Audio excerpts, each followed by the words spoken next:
So আজকে আমরা যে বিষয়ে আলোচনা করব সেটা হচ্ছে যে আইএলস আইএলসের রেজাল্ট পাওয়ার পর কারো যদি রেজাল্ট কম আসে তখন সে ডিজায়ার স্কোর আসে নাই তখন তার করণীয় কী থাকবে সেই বিষয়ে আলোচনা করব। যে আইডিপিতে কীভাবে আইএলসের ইউআর করতে হয় এই প্রসেসটা আমরা দেখে নেব। প্রত্যেকটা ক্যান্ডিডেটের এক্সাম দেওয়ার পর 13 দিনের সময় মানে রেজাল্টের পূর্ব মুহূর্তে বা পূর্বে মানে একদিন আগেই আপনাকে একটা ইমেল করবে, এরকম একটা ইমেল থাকবে। ইমেলে লেখা থাকবে কখন রেজাল্টটা দেবে এবং কীভাবে রেজাল্টটা চেক করবেন সেটা, এবং যদি রেজাল্টটা আপনার ডিজায়ার স্কোর না আসে তখন আপনার করণীয় কী থাকবে। তো আজকে আমরা ইউআর নিয়ে আলোচনা করব। সো ইউআর মানে হচ্ছে request and enquiry on results.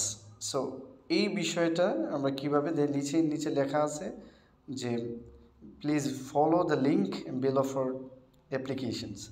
So আমরা যে অ্যাপ্লিকেশনটা করতে হলে আমাদের এই লিঙ্কটে আমাদের ঢুকতে হবে। যেখানে লেখা আছে যে লিঙ্কটা দেওয়া আছে ইউআরএর, সেই লিঙ্কে আমরা প্রবেশ করলাম। সো এই ধরনের একটা চলে আসবে।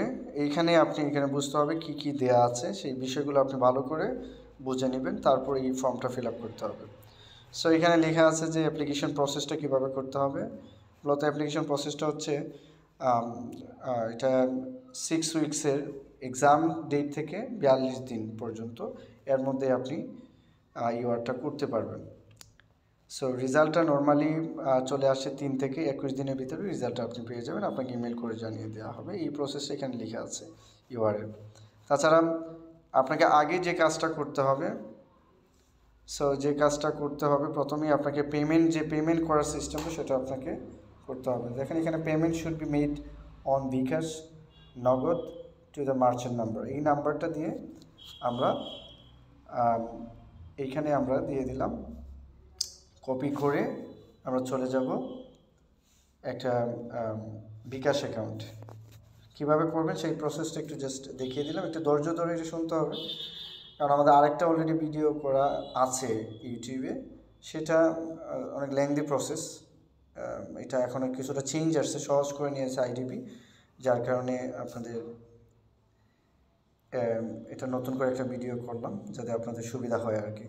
সো প্রথমে আপনি ওইটা করার পর আপনি নাম্বারটা কপি করে এনে আপনি এখানে পেমেন্টে দিতে হবে। পেমেন্টে দিয়ে দিতে হবে এই যে আমি যে নাম্বারটা কপি করছি সেখানে পেস্ট করে দিলাম। সো দ্যাটস ইট, এখানে চলে আসলো আইডিবি আইএলসের। তো এখন ফিসটা কত? ফিস হচ্ছে ইউআরএ ফিস হচ্ছে 12,000। ঠিক আছে, 12,000 টাকা আপনাকে করতে, আগে ছিল 10,500 টাকা, সেটাকে বেড়ে করা হয়েছে। সো যেহেতু আমার অ্যাকাউন্টে এটা নাই, আমি করতেছি না, জাস্ট এখানে আমি একটা প্রসিডিউর, যেহেতু অ্যামাউন্ট নেই, কিন্তু এখানে নিচে লেখা থাকবে রেফারেন্স নাম্বার। রেফারেন্স নাম্বারটা আপনি কী করতে হবে, রেফারেন্স নাম্বারটা দিয়ে দিতে হবে আপনার পাসপোর্টের নাম্বার। আপনার যে পাসপোর্ট যেটাতে একদিন এক্সাম দিয়েছেন ওই পাসপোর্টের নাম্বারটা এখানে দিয়ে দিতে হবে। তারপর এটা পেমেন্টটা আপনি করবেন। ট্র্যাপ দিয়ে পেমেন্টটা করার পর দেখবেন যেখানে ট্রানজ্যাকশন একটা নাম্বার থাকবে, ওইটা আপনি কপি করে রাখতে হবে। পরবর্তীতে আপনি ফর্মটা ফিল আপ করার সময় ওই ট্রানজ্যাকশন নাম্বারটা আপনাকে দিতে হবে। সো আমরা এখন চলে যাচ্ছি, এইভাবে এই পেমেন্টটা করতে হবে। চলুন এখন আমরা চলে যাচ্ছি আমাদের পরবর্তী যে স্টেপে। এই হচ্ছে আমাদের এটা পেমেন্টের সিস্টেম শেষ হয়ে গেল, এখন আমাদের করতে হবে কি। সো আগে একটা সময় কী ছিল যে ইউআর করার সাথে সাথে আপনি আপনার টিআরএফ কপি যেটা থাকবে বা হার্ড কপি যেটা আমরা বলি, সার্টিফিকেট যেটা বলি, সেটা আপনি তাদের ইমেইলে শেষ হওয়ার মানে সব প্রসেস শেষ হওয়ার পর তাদের ইমেইলে পাঠানো হয়। আর স্ক্যান কপি, সেই সাথে আপনার চেকের মেনটেনেন্স যে তথ্যগুলো লাগে, ব্যাংকের অ্যাকাউন্ট নাম্বার, এগুলো সবগুলো পাঠাই। তো এখন তারা এটা সহজ করে ফেলেছে। যদি আপনার রেজাল্ট যদি আউটকাম যদি চেঞ্জ আসে তখনই কিন্তু আপনাকে তারা ইমেল করবে বা ফোন দিবে, বলে দিবে যে এখন আপনার ইমেলটা করার জন্য চেকের ইস্যুগুলো করবে, তখন তারা বাকি যে তথ্যগুলো ইমেল করে জানিয়ে দেবে, আপনি সেইভাবে আপনি করতে হবে।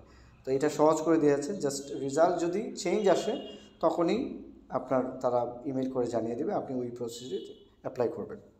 সো আমরা এখানে যেহেতু এখানে এইটা আছে, তারপর আমরা এখানে করব do you agree with the above details. So আমরা এখানে অ্যাগ্রিটাতে ক্লিক করে দিলাম, যেহেতু আমরা সব ডিটেলস নিয়ে আলোচনা করব সব কিছু। সো এখানে দেখেন কি একটা দেওয়া আছে রেকর্ড, মাস্ট আপনাকে কী করতে, টেস্ট ডেট, কত তারিখে আপনি পরীক্ষা দিয়েছিলেন। যদি আমরা এখানে দিয়ে দিই জানুয়ারি 16 তারিখে আমরা দিয়ে দিলাম, জাস্ট একটা জানুয়ারি 16 তারিখে।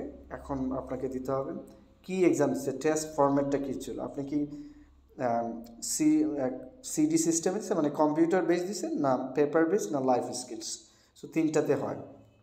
সো যেহেতু আমরা কম্পিউটার বেস দিয়েছি, যেহেতু আমরা পেপার বেস দিয়েছি, সেক্ষেত্রে আমরা পেপার বেসে ক্লিক করে দেব। নেক্সট হচ্ছে টেস্ট টেকার্স নেম, টেস্ট টেকারের নাম কি। তো টেস্ট টেকারের নাম যেহেতু আমি কারো করছি না, একটা এমনিতে একটা নাম দিয়ে দিলাম আপনাদের বোঝার জন্য। সো এখানে দিয়ে দিলাম আব্দুর রহমান। টেস্ট টেকার্স যা আপনি ইয়েতে দিয়েছিলেন, অর্থাৎ আপনার এক্সামের পাসপোর্ট অনুযায়ী বা এক্সামের হার্ড কপিতে সার্টিফিকেটে যা লেখা আছে সেটাই দেবেন, বা এক্সামে যে নামটা প্রোভাইড করেছিলেন সেটাই আপনি এখানে দিতে হবে। সো আব্দুল নাম, এরপর ক্যান্ডিডেট নাম্বার থাকবে। এক্সামের সময় আপনাকে এক্সামের পূর্বেই আপনাকে একটা ক্যান্ডিডেট নাম্বার দেওয়া হয়, এটা আপনাকে এক্সামও লিখতে হয়। আপনি যদি না বুঝেন তাহলে আপনি হার্ড কপি আপনার যে সার্টিফিকেটটা আছে সেটা কর্নারে দেখবেন, রাইট টপ কর্নারে দেখবেন এখানে ক্যান্ডিডেট নাম্বার লেখা আছে, সেই ক্যান্ডিডেট নাম্বারটা এখানে বসাতে হবে। যে আমরা একটা ক্যান্ডিডেট নাম্বার দিলাম 003540, 6 ডিজিটের ক্যান্ডিডেট নাম্বারটা থাকে। তো শেষ এটা দিয়ে দিলাম। তারপর আপনার পাসপোর্ট নাম্বার দিতে হবে, আপনার যে পাসপোর্টের নাম্বার পরীক্ষা দিয়েছেন পাসপোর্ট দিয়ে সেই পাসপোর্টের নাম্বার এখানে ইউজ করতে হবে। তো আরেকটা বিষয় হচ্ছে স্মার্ট, অনেকে আছে যে স্ট্যান্ডার্ড আইএলস বা রেগুলার আইএলস দিতে চাচ্ছে, তাদের ইউকিভিআই না, তাদের জন্য এনআইডিও, কিন্তু এনআইডি দিয়ে তারা পরীক্ষা দিতে পারবে, এনআইডি স্মার্ট এনআইডি দিয়ে সে পরীক্ষা দিতে পারবে। সো এখানে আমরা পাসপোর্টের নাম্বার একটা দিয়ে দিলাম A11582034, ঠিক আছে, একটা দিয়ে দিলাম। আপনারাও আপনাদের যে পাসপোর্ট দিয়ে এক্সাম দিয়ে সেই পাসপোর্টের উপরের দিকে একটা দেখবেন পাসপোর্ট নাম্বার আছে, সেটা আপনারা দিয়ে দিবেন। তারপর টেস্ট লোকেশন, আপনি কোথায় টেস্টটা দিয়েছেন সেটাতে আমরা ক্লিক করব। তো আপনি যদি ঢাকায় হন, ঢাকার যে সেন্টারগুলো সেই সব সেন্টারে, যেহেতু আমাদের পরীক্ষাটা মৌলভীবাজারে হয়েছে, আমরা মৌলভীবাজার দিয়ে দিব। এখানে লেখা আছে দেখেন, লেখা আছে হচ্ছে ইউকিভিএ মৌলভীবাজার, যেহেতু আমাদের পরীক্ষাটা স্ট্যান্ডার্ড ছিল না, এটা হচ্ছে ইউকিভিএ মৌলভীবাজার ছিল, ঠিক আছে। সো আমরা এখানে ইউকিভিএ মৌলভীবাজার দিলাম।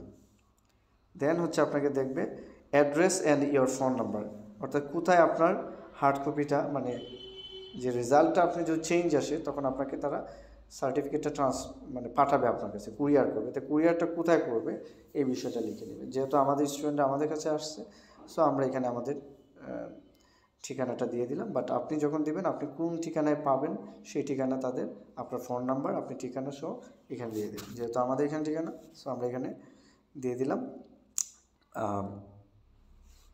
তালিফস ইনস্টিটিউট,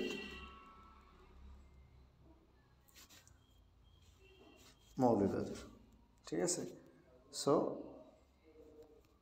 এই দিয়ে দিলাম, ঠিক আছে। বা আপনি আপনার কুরিয়ার সার্ভিসে এইগুলোর নাম দিয়ে আপনি নাম্বারও দিতে পারেন। সো এখানে আপনার মোবাইল নাম্বারটা দিয়ে দিতে পারেন। আমাদের অফিসের নাম্বার হচ্ছে 0131735442। সো এটা আমাদেরটা দিলাম। আপনি আপনার তথ্যগুলো নাম লিখে দিবেন, নাম লিখবেন, ঠিকানা লিখবেন, তারপর মোবাইল নাম্বারটা দিয়ে আপনি পোস্ট করবেন। এখন দিতে হবে আপনি যে ইমেলটা, আপনি কারেক্ট ইমেল প্রোভাইড করবেন যেখানে আপনি এক্সাম দেওয়ার সময় আপনি ইমেলটা ইউজ করেছিলেন বা রেজিস্ট্রেশন করেছিলেন, ওই ইমেলটা আপনাকে দিতে হবে। তো আমরা আমাদের একটা ইমেল দিয়ে দিচ্ছি, raselahmed.fmi@gmail.com। সো এটা আমরা দিয়ে দিলাম। তারপর হচ্ছে আপনি কোন ইয়েতে নিড টু রিমার্ক, অর্থাৎ কোন বিষয়টা, কোনটার উপরে আপনি, if you are life skill candidate please choose listening and speaking. যদি আপনি লাইফ স্কিলের ক্যান্ডিডেট হন তাহলে লিসেনিং আর ইয়েতে করবেন। আপনি যেহেতু আইএলস স্টুডেন্ট হিসেবে করবেন, সেক্ষেত্রে আপনি কোনটাতে আপনি ড্রপ করছেন সেটা আপনাকে দেখতে হবে। সো এখানে দেখা আছে লিসেনিং, রিডিং, রাইটিং, স্পিকিং। আপনার মনে হচ্ছে যে আমি স্পিকিংয়ে কম পাইছি, মূলত হচ্ছে লিসেনিংয়ে তেমন বাড়ার নিশ্চয়তা নেই, কিন্তু রাইটিং স্পিকিং যদি আপনার কনফিডেন্স লেভেল ভালো থাকে তাহলে এটাতে আপনার আসার পসিবিলিটি আছে, কিন্তু রিডিং লিসেনিংয়ের পসিবিলিটি নাই বললেই চলে। তারপর আপনি চাইলে এটা চেক করতে পারেন, আপনি দিয়ে দিতে পারবেন, 4টা দিয়ে দিতে পারবেন, সবগুলো দিয়ে দিতে পারবেন, আপনার যেটা ভালো লাগে। যদি আপনি মনে করেন যে না আমি শুধু রাইটিংয়ে দেবো, যেহেতু আমার রাইটিং কম আসছে, সেক্ষেত্রে রাইটিং অ্যান্ড স্পিকিংয়ের মানে ইনক্রিজ হওয়ার পসিবিলিটি আছে। তো আমরা এখানে যেহেতু আপনার রাইটিংয়ে ড্রপ হয়েছে, সো রাইটিং আমরা দিয়ে দিলাম, আর সাথে সাথে স্পিকিংটা দিয়ে দিলাম। চাইলে আপনি সবগুলো দিতে পারবেন, এক্সট্রা কোনো চার্জ নেই, 12,000-এর মধ্যেই সবগুলো হয়ে যাবে। সো এই হচ্ছে প্রসেস। তারপর আমরা এখানে দিয়ে দিলাম সব কিছু ঠিকঠাক করে, আপনি এখানে নেক্সটে যেতে হবে। নেক্সটে গিয়ে আপনি পেমেন্টটা কীভাবে করছেন, ওই যে একটু আগে আমরা বিকাশে যে সিস্টেমটা দেখাইছিলাম ওইগুলো এখানে ইউজ করতে হবে। সো এখানে আমরা বিকাশে তো আমরা দেখাইছিলাম, বিকাশে দিয়ে দিব। আপনি নগদে চাইলে বা কার্ডে চাইলে দিতে পারবেন। সো এখানে ট্রানজ্যাকশন নাম্বারটা আপনি প্রোভাইড করতে পারেন, ঠিক আছে? ট্রানজ্যাকশন নাম্বারটা আপনি এখানে দিয়ে দিতে পারেন, ট্রানজ্যাকশন নাম্বার দিয়ে, ঠিক আছে? তো প্রোভাইড করতে পারেন। সো ট্রানজ্যাকশন যাই হোক, আপনি একটা ট্রানজ্যাকশন একটা দিয়ে দিবেন। তারপর আপনি সবগুলো কারেক্ট ঠিক আছে কিনা, তাহলে ইয়েস হলে তারপর সাবমিট দিয়ে দিলেন আপনি, ঠিক আছে? আপনি সাবমিটে ক্লিক করে দিলেন আর কি। সাবমিট হচ্ছে, এখন আপনার কাজ শেষ। এখন আপনার কাজ হচ্ছে, দেখবেন আপনার একটা ইমেইল আসবে আইডিবি থেকেই আপনাকে একটা ইমেল করবে, এটাকে অটো ইমেল বলা হয়, অটোমেটিকলি আসবে। তো এইখানে এই ইমেলটাতে আমরা যাই, চলে আসছে ইমেলটা, এই দেখেন ইমেলটা চলে আসছে আব্দুর রহমান, যা আমরা তথ্য দিয়েছি, কিন্তু আমার response ID is your for it, এইটা তা আমি ইউর করছি, রিকোয়েস্ট করছি এইটাতে, ঠিক আছে? তো তারা এই বিস্তারিতগুলো আবারও বলছে যে আপনার এই পাসপোর্ট নাম্বার, এগুলো আপনাকে আমি যা যা করছি, তারা 48 ঘন্টার মধ্যে আপনাকে এটা অ্যাক্টিভ হয়েছে কিনা বা প্রসেসটা হবে কিনা 48 ঘন্টার মধ্যে তারা প্রসেসটা, মানে 2 দিন লাগে প্রসেসটা করতে আর কি।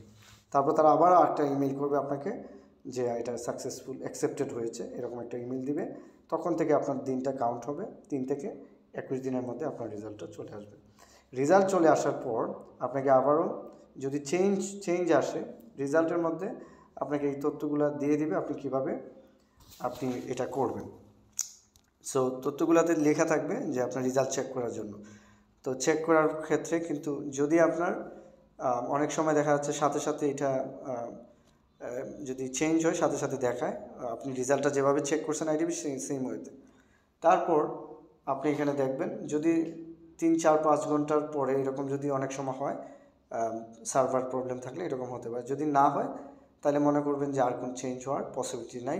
তবে আপনাকে তারা যদি পরিবর্তন হয় তারপর আপনাকে মেইল করবে, কিন্তু যদি পরিবর্তন না হয় তাহলে ওই সার্টিফিকেটের জন্য, যে আগের সার্টিফিকেটের ব্যাংকের জন্য রিফান্ড মানির জন্য টাকাটা তারা ব্যাক দিয়ে দিবে, সেজন্য তারা আপনাকে মেইল করবে যে আপনার এই বা ফর্ম দিবে আপনাকে এই তথ্যগুলো আপনি দেওয়ার জন্য। তখন আপনি টাকাটা কীভাবে আনবেন সেই প্রসেসে আপনি নিয়ে আসবেন। 1 মাসের মধ্যে টাকাটা মূলত চলে আসে। যদি পরিবর্তন না হয়, ঠিক আছে, তার মানে অনলাইনে আপনাকে আর দেখাবে না, পূর্বের যে রেজাল্ট ছিল সেটাই আপনাকে দেখিয়ে দেবে। তখন আপনার কাজ হচ্ছে, আপনাকে তারা কিন্তু একটা আউটকাম দিয়ে দেবে, আনচেঞ্জ লেটার একটা থাকবে, সেটা আপনাকে পাঠিয়ে দিবে আপনার কুরিয়ারে, আপনি রিসিভ করে আপনি দেখে নিতে পারেন আপনার কোনো পরিবর্তন হয়নি। যদি পরিবর্তন হয় আপনি নিজেই অনলাইনে চেক করে দেখতে পারেন আপনার চেঞ্জ হচ্ছে কিনা। অনেক সময় 1, 2, 3 ঘন্টা, 4 ঘন্টা, 5 ঘন্টা লেগে যায়, লাগার পরে হয়তো এটা পরিবর্তন হতে পারে। যদি না হয় তাহলে আর কিছু করার নেই, টাকা 12,000 মানে রিটার্ন হওয়ার সুযোগ নেই, এটা হচ্ছে শেষ, ঠিক আছে? তো এই তথ্যগুলো আপনাকে দিয়ে দিলাম। যদি কোনো কিছু বুঝতে অসুবিধা হয় অবশ্যই আপনারা কমেন্ট করে জানাবেন, আমরা তথ্য দিয়ে করব, যতটুকু পারি সাপোর্ট দিয়ে সহযোগিতা করব। থ্যাংক ইউ ভেরি মাচ, ভালো থাকুন। আজকের মতো এ পর্যন্তই।